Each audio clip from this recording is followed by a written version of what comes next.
चलिए अब हम तीसरा महत्वपूर्ण टॉपिक देखते हैं जो कि हर साल एडमिनिस्ट्रेटिव डिस्क्रिशन पे देखा गया है।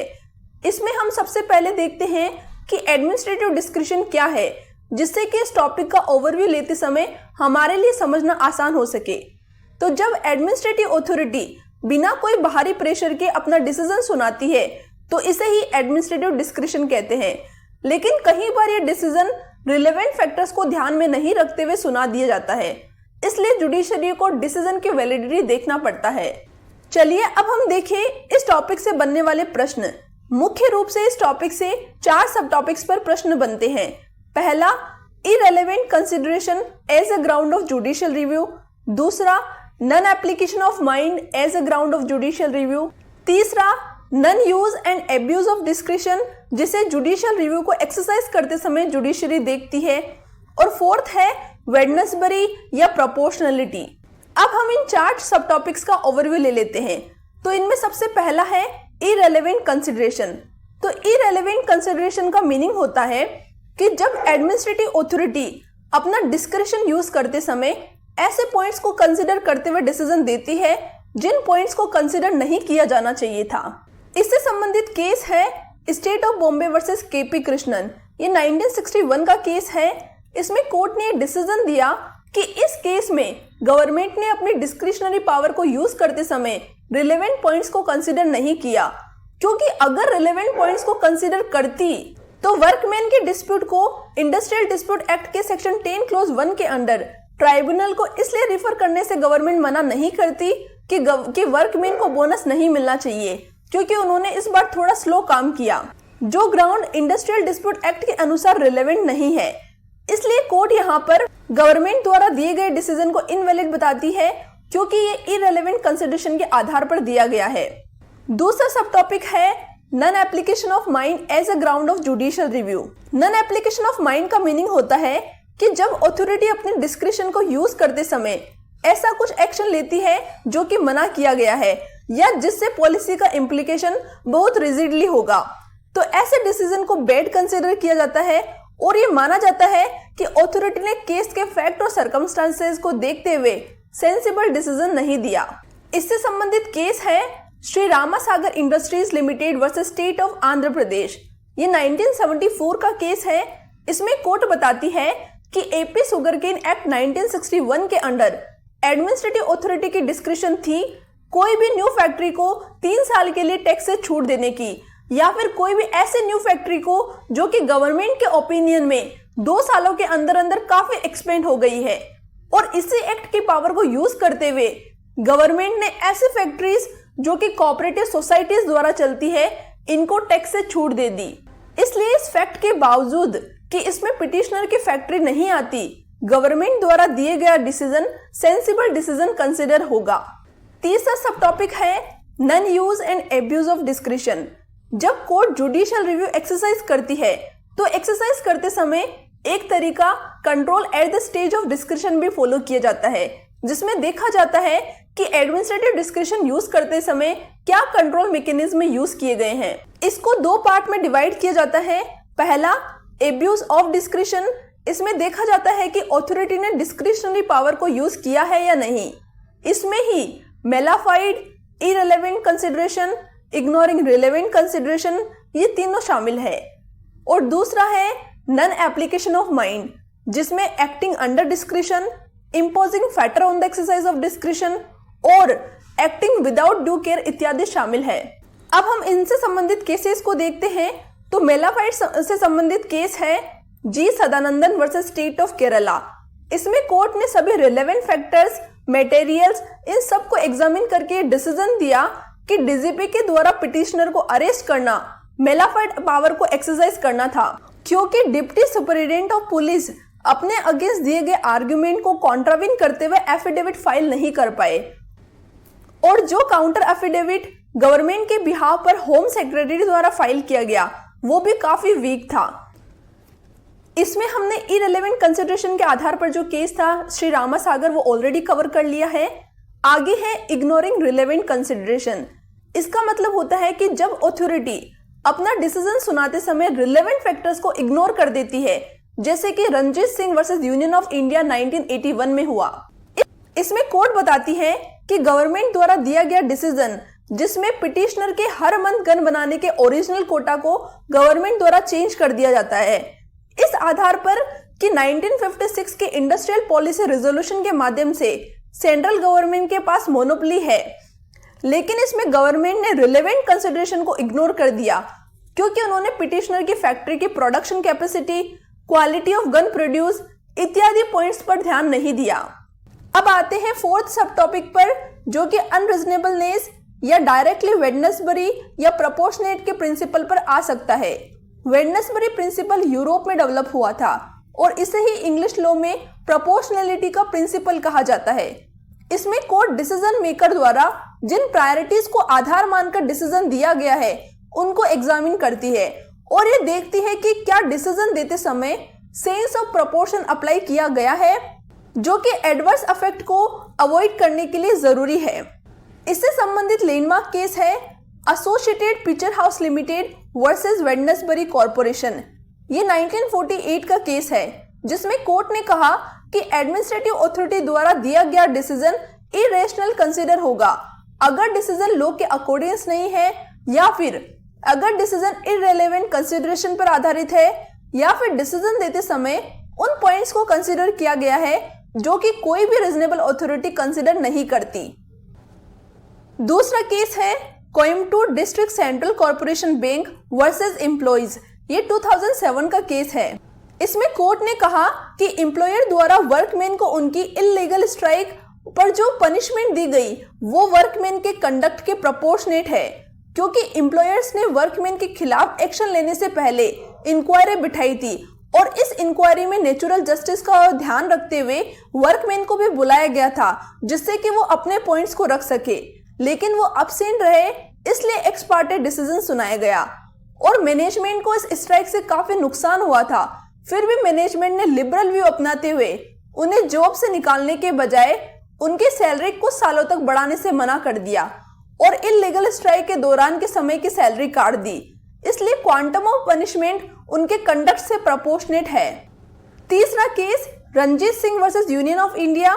ये भी क्वांटम ऑफ पनिशमेंट पर आधारित केस है, इसलिए आप इसको भी रिफर कर सकते हैं। आखिर में हम स्पेसिफिकली अनरीजनेबलनेस पर आधारित case Dwarka Prasad Lakshmi Narayan versus state of UP देखते हैं। इसमें कोर्ट एडमिनिस्ट्रेटिव अथॉरिटी द्वारा लाए गए यूपी कोल कंट्रोल ऑर्डर 1953 को एग्जामिन करती है और ये डिसाइड करती है कि ये ऑर्डर जो कि एसेंशियल सप्लाईज एक्ट को आधार मानकर लाया गया था, इसमें मिसयूज हुआ है डिस्क्रिशनरी पावर का, इसलिए ये वॉइड है। क्योंकि इस ऑर्डर का क्लोज 3 सब क्लोज 1 बात करता है कि कोई भी कोल बिजनेस नहीं कर सकता बिना लाइसेंस के, लेकिन इसी ऑर्डर के क्लोज 3 सब क्लोज 2 बी में बताया गया है कि कोल कंट्रोलर किसी भी पर्सन को लाइसेंस से छूट दे सकता है, लेकिन किस आधार पर लाइसेंस एग्जेप्शन मिलेगा ये नहीं लिखा था। यानी कि यहाँ पर कंट्रोलर को अनरेस्ट्रिक्टेड पावर दे दी गई थी जो कि अनकॉन्स्टिट्यूशनल है। इसी के साथ हमारा फोर्थ टॉपिक कंप्लीट होता है। अगर आपको सेशन यूजफुल लगा तो अपने बैचमेट्स के साथ शेयर करना ना भूलें और अगर चैनल पर आप नए हैं तो ऐसी और वीडियोस के लिए चैनल को सब्सक्राइब करना और सेशन को लाइक करना ना भूलें। चलिए अब हम फोर्थ इंपॉर्टेंट टॉपिक पर आते हैं जो कि प्रिंसिपल ऑफ नेचुरल जस्टिस पर आधारित है। पहले हम देखते हैं कि नेचुरल जस्टिस क्या है। तो नेचुरल जस्टिस का मतलब होता है कि पर्टिकुलर इश्यू पर ऑथोरिटी द्वारा दिया गया डिसीजन सेंसिबल और रीजनेबल है।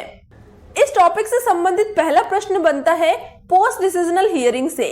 ये कॉन्सेप्ट मेनका गांधी केस में डेवलप हुआ था जो कि 1978 का केस है।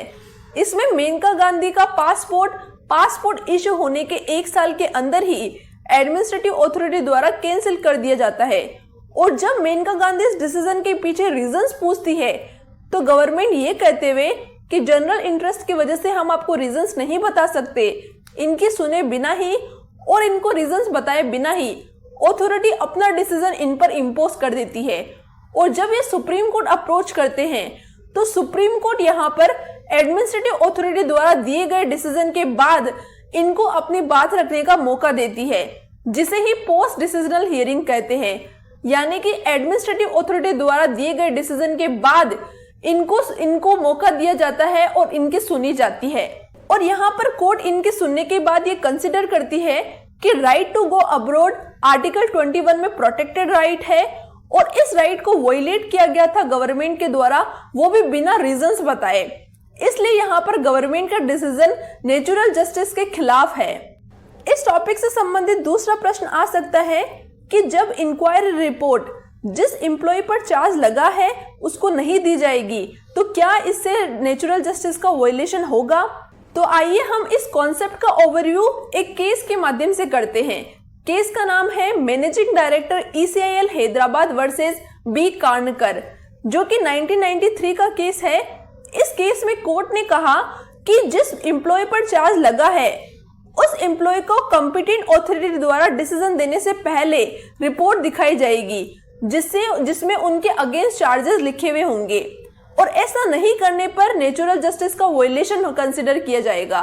क्योंकि एडमिनिस्ट्रेटिव मैटर में ऐसा होता है कि इंक्वायरी की जिम्मेदारी किसी और को दे दी जाती है और उस इंक्वायरी की रिपोर्ट पर कॉम्पिटेंट अथॉरिटी डिसीजन देती है, इसलिए रिपोर्ट उस व्यक्ति को देखना बहुत जरूरी है।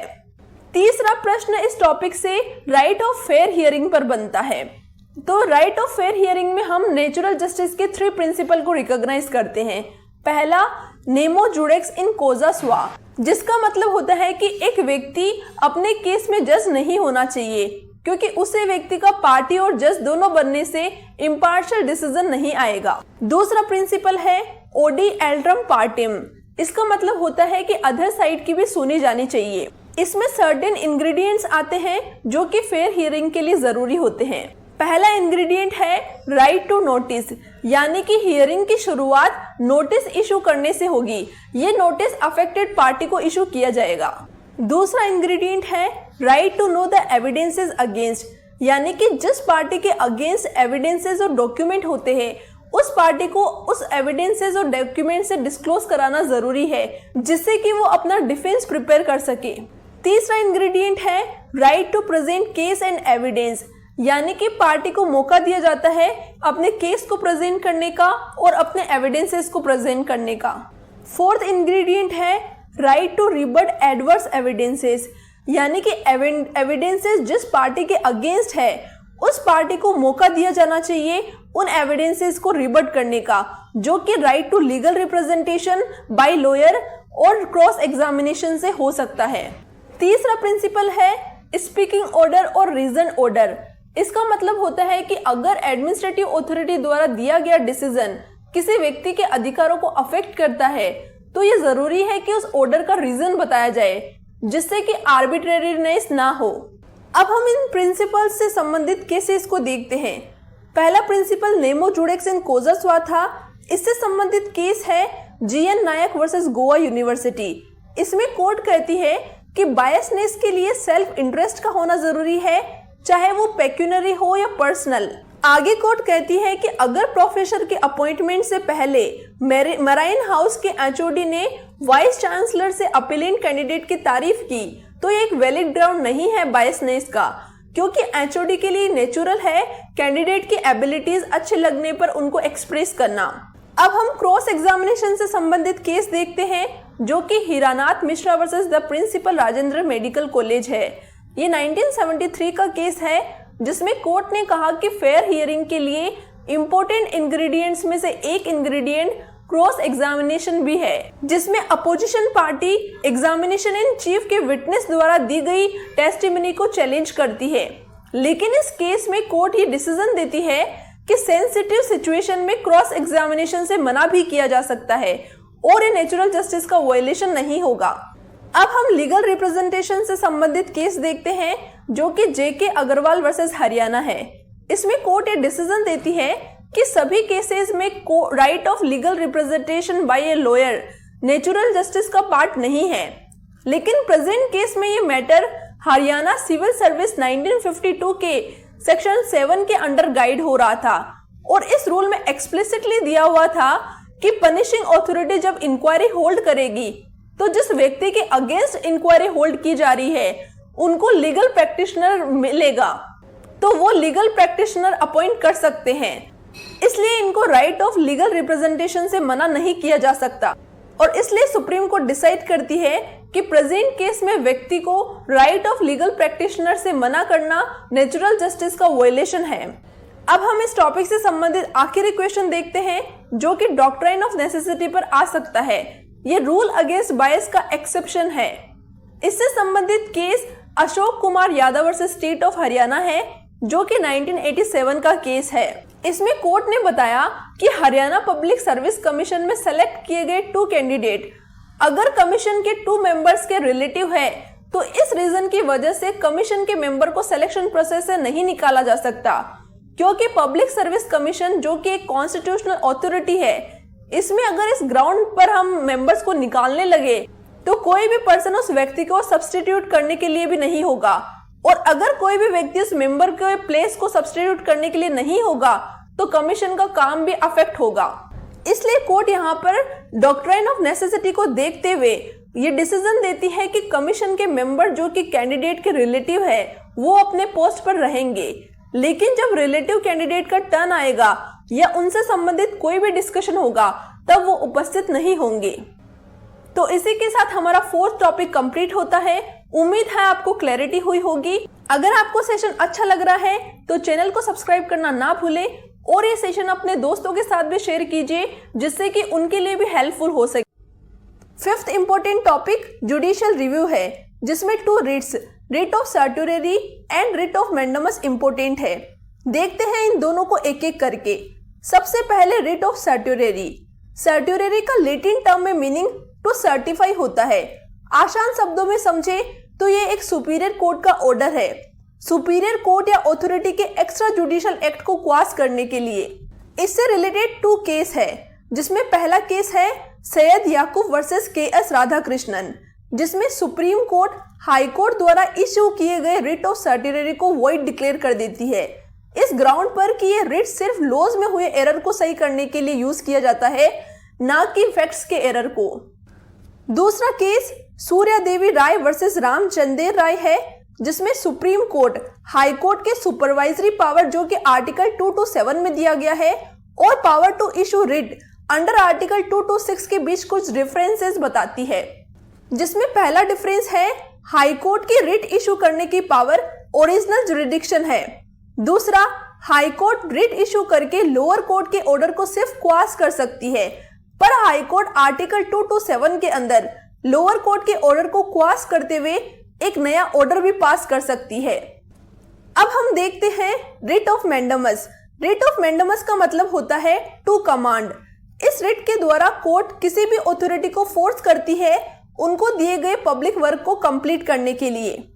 इससे रिलेटेड पहला केस है अनादि मुक्ता सदगुरु ट्रस्ट वर्सेस वी.आर. रुदानी।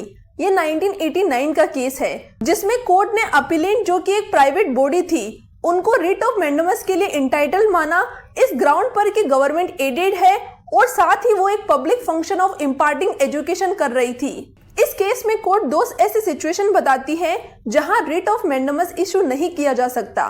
पहली, किसी के प्राइवेट राइट्स को इन्फोर्स करने के लिए, और दूसरा, कोई प्राइवेट बॉडी पर जो कि एक पब्लिक फंक्शन नहीं कर रही है। Common cause versus Union of India के केस में किसी भी एग्जीक्यूटिव अथॉरिटी को किसी एक्ट को इन्फोर्स कराने के लिए भी रिट ऑफ मैंडेमस इशू करने से कोर्ट मना कर देती है। इसी के साथ हमारे 5 इंपोर्टेंट टॉपिक कंप्लीट होते हैं। उम्मीद है आपको इनमें से एग्जाम्स में क्वेश्चंस मिल जाएंगे, लेकिन फिर भी गारंटी नहीं दे सकते क्योंकि आगे एग्जामिनर पर डिपेंड करता है। और अगर आपको सेशन अच्छा लगा है तो हमारे चैनल को सब्सक्राइब और हमारे सेशन को लाइक और शेयर करना ना भूलें। Thank you and all the best for your exam.